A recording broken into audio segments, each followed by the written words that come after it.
ام المؤمنین حضرت سیدہ ام سلمہ رضی اللہ تعالی عنہ بیان کرتی ہیں کہ نبی اکرم صلی اللہ تعالی علیہ وآلہ وسلم کی پیاری بیٹی حضرت فاطمہ الزہرا سلام اللہ علیہا اپنے شہزادوں حضرت حسن پاک اور حضرت حسین پاک کو گود میں اٹھائے ہوئے نبی اکرم صلی اللہ تعالی علیہ وآلہ وسلم کی خدمت اقدس میں حاضر ہوتی ہیں، اور آپ کے ہاتھ میں ایک ہنڈیا ہے، اس میں گرم کھانا بھی ہے۔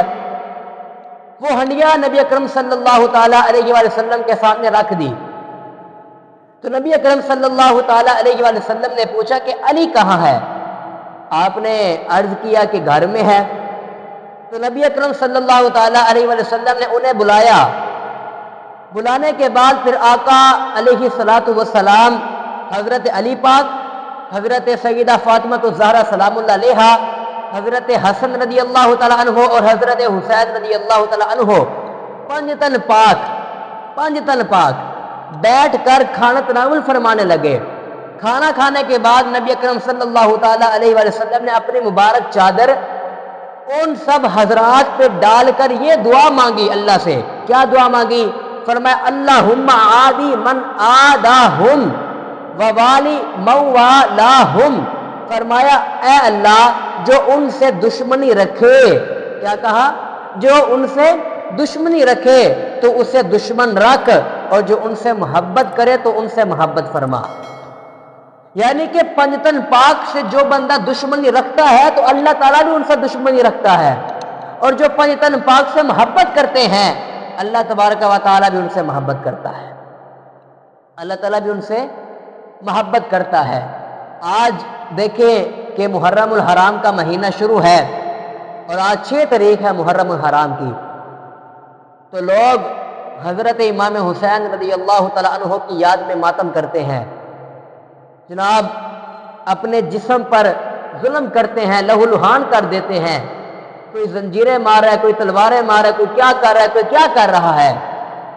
تو مجھے یہ بتائیں کہ آپ یہ سب کرتے ہیں، کیا امام حسین نے کبھی ایسا کیا اپنے ساتھ؟ آپ کیوں کرتے ہو؟ آپ کیوں کرتے ہو؟ جناب والا حضور نے فرمایا کہ جو پنجتن پاک سے محبت نہیں نہ کرتا وہ جنت میں داخل نہیں ہوگا، وہ جنت میں داخل ہی نہیں ہوگا، کیونکہ جنت کے جو سردار ہیں، نوجوانوں کے سردار، وہ حضرت حسن پاک اور حضرت حسین پاک ہیں۔ مجھے بتائیں کہ جو بندہ حضرت حسن پاک اور حضرت حسین پاک سے دشمنی رکھتا ہوگا کہ وہ جنت میں جائے گا؟ وہ جنت میں جائے گا؟ تو حضرات ان کے نام پر ماتم کرنا، ان کی یاد میں ماتم کرنا، یہ کہیں سے ثابت نہیں ہے، یہ کہیں سے ثابت نہیں ہے۔ اور اہل سنت و جماعت، یہ سنی جو ہیں، یہ اس چیز سے دور ہیں۔ یہ شیعہ ہی کر سکتے ہیں، یہ وہی کر سکتے ہیں، یہ ہمارے نزدیک یہ نہیں ہے۔ بات کی سمجھ آئیے، یہ ماتم کرنا، ان کا جناب نیاز سبیل پینا، یہ ہمارے نزدیک نہیں ہے۔ اور یہ بھی بات یاد رکھو کہ نوحہ سننا یہ حرام ہے، نوحہ سننا حرام ہے، اور ان کے جناب ان کی طرف جا کر سبیل پینا، لنگر کھانا، یہ بھی حرام ہے۔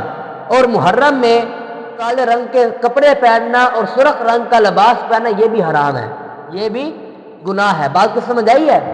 تو اس لیے ہمیں یہ چاہیے کہ ہم صدق کے دل سے پنجتن پاک سے محبت کریں۔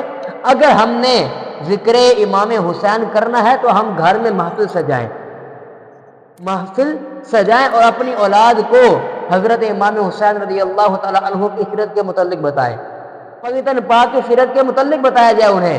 اس طرح میلاد کرنا چاہیے، نہ کہ اپنے جسم پر ظلم کرے۔ یہ کہاں کا میلاد ہے؟ سامعین محترم، اس میں بس یہ ہے کہ حضور نے فرمایا کہ جو بندہ میری اہل بیت سے بغض رکھتا ہے اللہ تعالیٰ اس سے بھی بغض رکھتا ہے، اللہ تعالیٰ اس سے دشمنی رکھتا ہے، اور جو میری اہل بیت سے محبت کرتا ہے اللہ بھی اسے محبت فرماتا ہے۔ اللہ رب العزت کی بارگاہ میں دعا ہے کہ خالق کائنات ہمیں پنجتن پاک سے سچی صدق کے دل سے محبت کرنے کی توفیق عطا فرمائے۔ وآخر دعوانا الحمدللہ رب العالمین۔